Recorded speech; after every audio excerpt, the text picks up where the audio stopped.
Everyone, आप लोग का जीएस बाबा ऑनलाइन प्लेटफॉर्म पर स्वागत है। आज हम लोग स्ट्रक्चर ऑफ कंप्यूटर का भाग 4 देखेंगे। इसमें हम लोग 20 क्वेश्चन का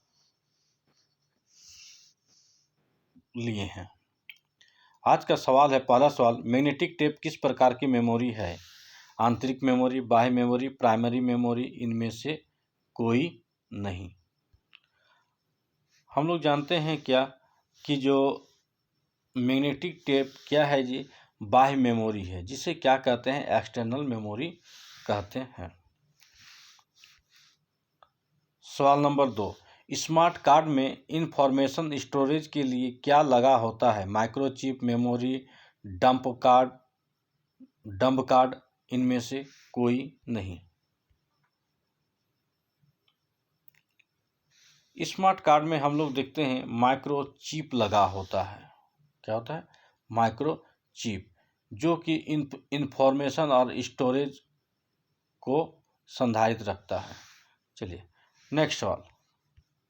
सवाल नंबर 3, मेमोरी पद निम्न में से किसके लिए प्रयुक्त होता है?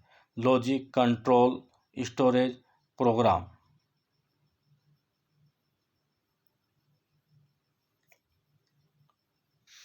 इसका सही जवाब है ऑप्शन नंबर सी, स्टोरेज के लिए। मेमोरी पद स्टोरेज के लिए किया जाता है। यह सवाल RRB Kolkata assistant loco pilot 2008 का सवाल है। सवाल नंबर 4, कंप्यूटर का वह हिस्सा जहां डाटा तथा निर्देश भरा होता है। यह सवाल आरआरबी जेई 2014 का सवाल है। ए रजिस्टर यूनिट, बी संचयकर्ता, C memory unit, D CPU. इसका सही जवाब है सी मेमोरी यूनिट।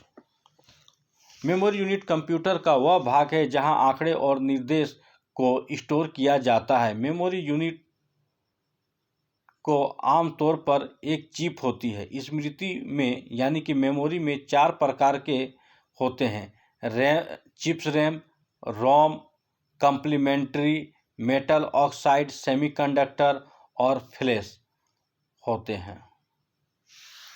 चलिए सवाल नंबर 5, जहां कंप्यूटर प्रोग्राम और डाटा का स्टोर करता है उसे कहते हैं backup, store house, store unit, memory. उपर्युक्त में कोई नहीं।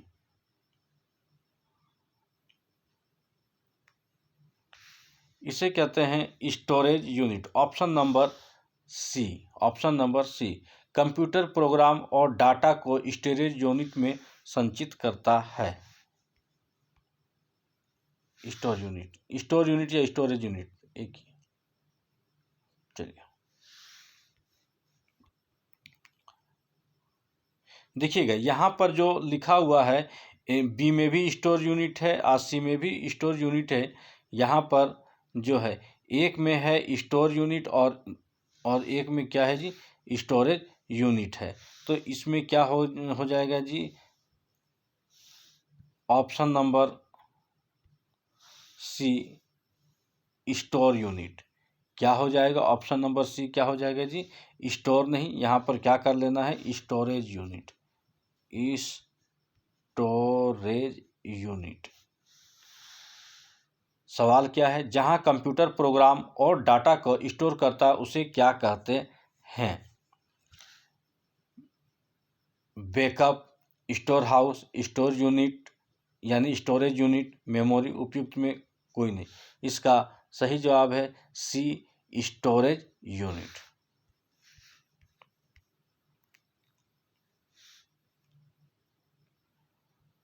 यहाँ स्टोरेज हो जाएगा। चलिए, मेमोरी को कितने भागों में बांटा गया है? 4, 2, 3,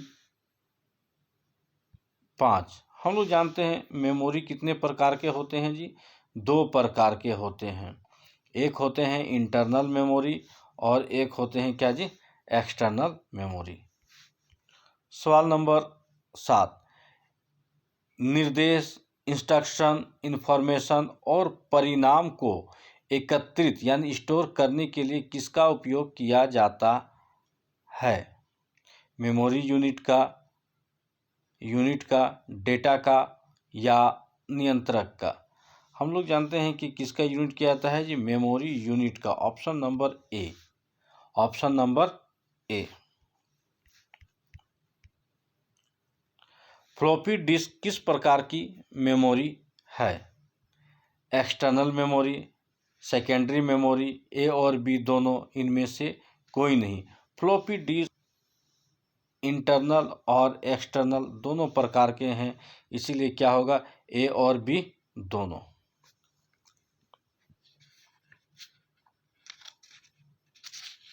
चलिए सवाल नंबर 9 देखते हैं। डाटा बैकअप के लिए किस प्रकार की मेमोरी का उपयोग किया जाता है? Secondary memory, primary memory, internal memory, इनमें से कोई नहीं। डाटा बैकअप के लिए हम लोग क्या करते हैं जी? Option number A, option number A, secondary memory का, सॉरी नहीं सही है, सेकेंडरी मेमोरी। डाटा बैकअप में हम लोग क्या करते हैं कि जो सेकेंडरी मेमोरी का उपयोग करते हैं, जिसमें हो जाता है, क्या हो जाता है, पेन ड्राइव। इसके एग्जाम्पल पिछले में देख चुके हैं, पेन ड्राइव होता है, फ्लॉपी डिस्क होता है। चलिए सवाल number 10, dash dash dash dash dash एक प्रकार की अस्थाई मेमोरी है जो स्टार्टअप के लिए कंप्यूटर को जिनकी ज़रूरत होती है उन सभी इंस्ट्रक्शन को होल्ड करती है और पावर बंद करने पर इरेज होती है। Network, interface card, NIC, CPU, RAM, ROM. इसका सही जवाब है ROM, option number D. ROM को होता है क्या जी? Read only memory. एक प्रकार की अस्थाई मेमोरी है जो स्टार्टअप के लिए कंप्यूटर को जिनकी ज़रूरत होती है उन सभी निर्देशों को होल्ड करती है और पावर बंद करने पर यह इरेज नहीं होती है, यानी रोम, ऑप्शन नंबर डी। सवाल नंबर 11, कंप्यूटर का रोम क्या है? ALU, computer software, operating system, computer hardware. इसका सही जवाब है option number D, computer hardware. सवाल नंबर 12, रोम के सभी रूपों को क्या कहते हैं? Middleware, firmware, serverware, freeware. इसे क्या कहते हैं? Firmware, option number B. ROM के सभी रूपों को फर्मवेयर भी कहा जाता है।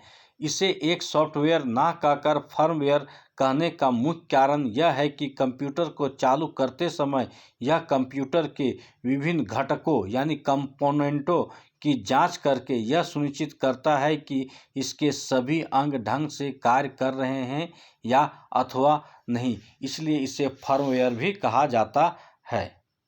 इसलिए ऑप्शन नंबर बी।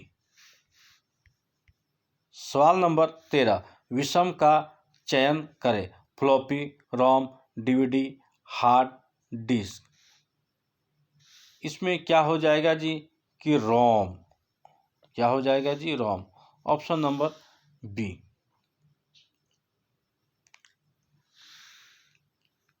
चलिए नेक्स्ट सवाल।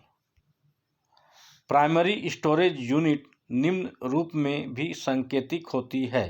प्राइमरी स्टोरेज यूनिट निम्न रूप में भी संकेतिक होती है। मेन मेमोरी, प्राइमरी मेमोरी, दोनों इंटरनल स्टोरेज तथा प्राइमरी मेमोरी, इनमें से कोई नहीं। D, internal storage. Primary storage जो होते हैं दोनों में काम करते हैं, ऑप्शन नंबर बी। किसमें काम करते हैं? दोनों, इंटरनल स्टोरेज तथा प्राइमरी मेमोरी में। सवाल नंबर 15, ईप्रोम का फुल फॉर्म क्या है? Erasable programmable read only memory, electrical programmable read only memory, A and B दोनों, इनमें से कोई नहीं। Option number A. Option number क्या हो जाएगा जी इसका जी? A, erasable programmable read only memory.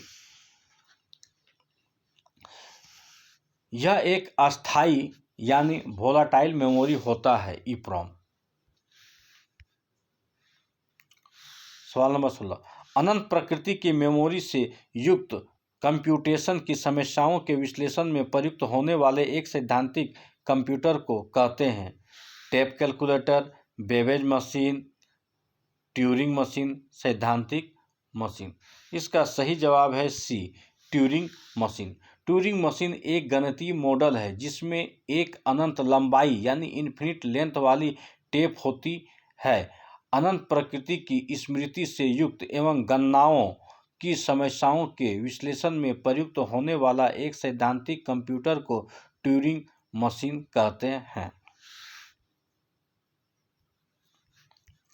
सवाल नंबर 17, निम्नलिखित में से प्रोम के बारे में सच नहीं है। जब बोला गया है कि जब नहीं हो तो उसे क्या करना, अंडरलाइन करना, उसके बाद सवाल को बनाना चाहिए। ये सवाल RRB online JE 2015, RRB JE Allahabad 2014, high court group D 2016। ये बहुत महत्वपूर्ण सवाल है। जो भी सवाल है प्रीवियस ईयर का सवाल लिया गया है। क्या होता है ईप्रोम का? क्या होता है? Random access memory, erasable programmable read only memory, non volatile memory, sequential access memory. इसका सही जवाब होगा option number A, option number A. क्यों होगा? ईप्रोम का पूरा नाम erasable programmable read only memory है। यह एक प्रकार की स्मृति चिप है जो बिजली की आपूर्ति बंद होने पर अपने आंकड़ों को संचित रखती है, क्योंकि यह एक अस्थायी मेमोरी है, जबकि रैंडम एक्सेस मेमोरी एक अस्थायी मेमोरी है। रैंडम एक्सेस मेमोरी क्या है जी? ये एक अस्थायी मेमोरी है। अतः क्या होगा? विकल्प ईप्रोम में जो सत्य नहीं है वो क्या है जी? ए। सवाल नंबर 18, ईप्रोम में आंकड़ों को किसके द्वारा मिटाया जाता है? तरंग दैर्ध्य के द्वारा, पराबैंगनी प्रकाश के द्वारा, प्रकाश पुंज के द्वारा, या डी इनमें से कोई नहीं। ऑप्शन नंबर बी, ईप्रोम में आंकड़ों को यूवी रे के द्वारा मिटाया जाता है। सवाल नंबर 19, कैश मेमोरी के लिए मुख्य रूप से निम्न में से किसका उपयोग किया जाता है? एसराम, डी राम, ब्लू रे डिस्क, डीवीडी।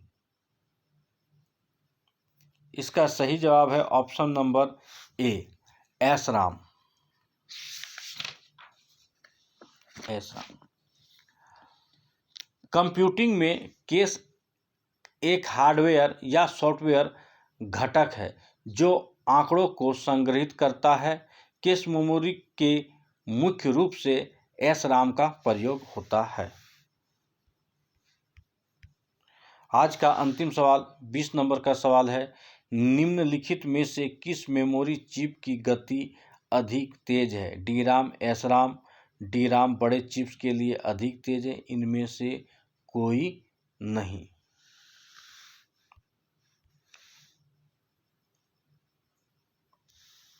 इसका सही जवाब है बी, एसराम। क्या है जी? एसराम। स्टैटिक रैंडम एक्सेस मेमोरी, इसका फुल फॉर्म क्या होता है? स्टैटिक रैंडम एक्सेस मेमोरी को डायनामिक रैंडम एक्सेस मेमोरी की तरह रिफ्रेश करने की जरूरत नहीं होता है। यह प्रक्रिया एसराम की मेमोरी को अधिक तेज और विश्वसनीय बनाती है, इसलिए क्या हो जाएगा? एसराम। चलिए तब तक के लिए धन्यवाद। मिलते हैं एक नए वीडियो।